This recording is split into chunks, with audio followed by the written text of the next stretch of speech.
Hey everyone, and welcome! Have you ever really thought about how sound works? I mean, how does a noise out there, a car horn, your favorite song, how does that become something you actually understand in your head? It's this incredible biological puzzle. So let's jump right in and investigate the mechanics of hearing. Okay, so let's kick things off with a big question, right here. Out of all the complex little parts that make up your ear, which one is the first to take a sound wave and poof, turn it into a physical vibration? Think about it, get an answer in your head, and let's see if you're right. You know, the best way to figure this out is to treat it like a little investigation.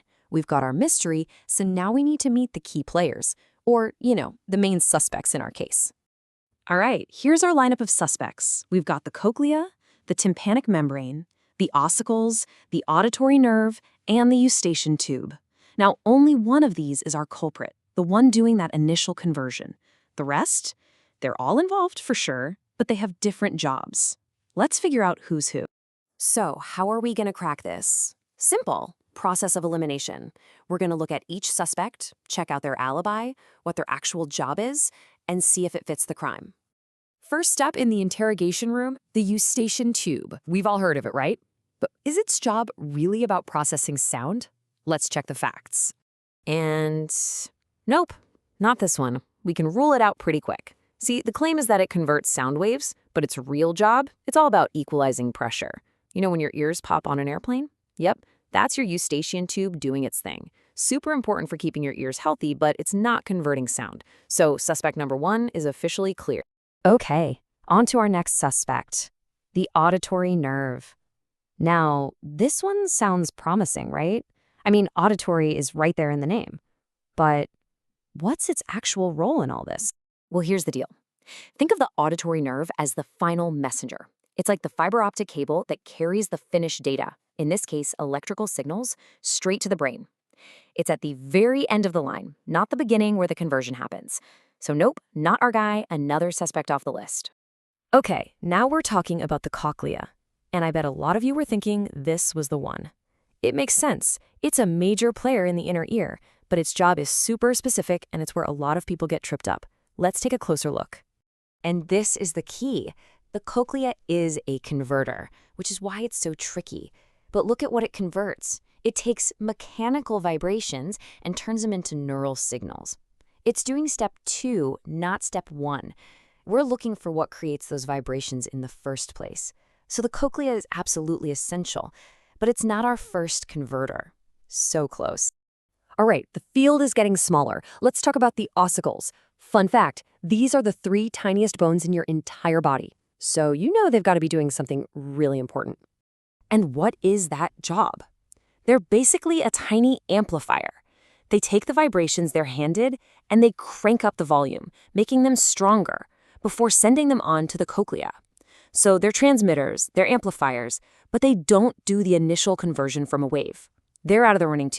Okay, let's recap. We've ruled out the eustachian tube, the auditory nerve, the cochlea, and the ossicles. Well, what does that mean? It means there's only one suspect left standing. Our investigation has led us right to the truth.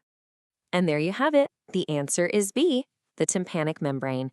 This is the part that does that first, all-important job of transformation. So let's make it official. The tympanic membrane, you probably know it as the eardrum, is this super thin piece of tissue that acts, well, just like the skin of a drum. It's the very first thing the sound wave hits. It catches that wave and starts to vibrate.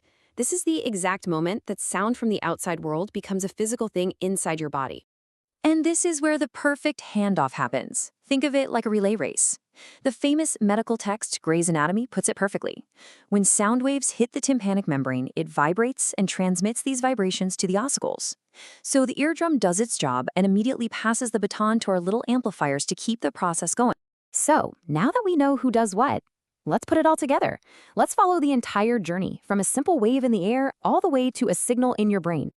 Okay, here's the whole chain of events, step by step. 1. A sound wave hits the eardrum. 2. The eardrum vibrates, converting the wave into a mechanical vibration. 3. The ossicles grab that vibration and amplify it. 4. The cochlea takes that amplified vibration and turns it into a neural signal. And finally, step 5. The auditory nerve shoots that signal straight to the brain. Boom! It's a flawless 5-step biological assembly line. So if there's one big takeaway from all this, it's this. The eardrum is the ear's first transducer. Now that's just a fancy word for something that changes energy from one form to another. In this case, it's changing sound wave energy into mechanical energy. It is literally the front door for everything you hear. And that brings us to one last, much bigger question, doesn't it? We've mapped out the physical process, how a pressure wave becomes an electrical blip. But where inside the incredible complexity of your brain does that simple signal become the feeling of listening to music or the comfort of hearing a friend's voice? Now that's a whole other mystery.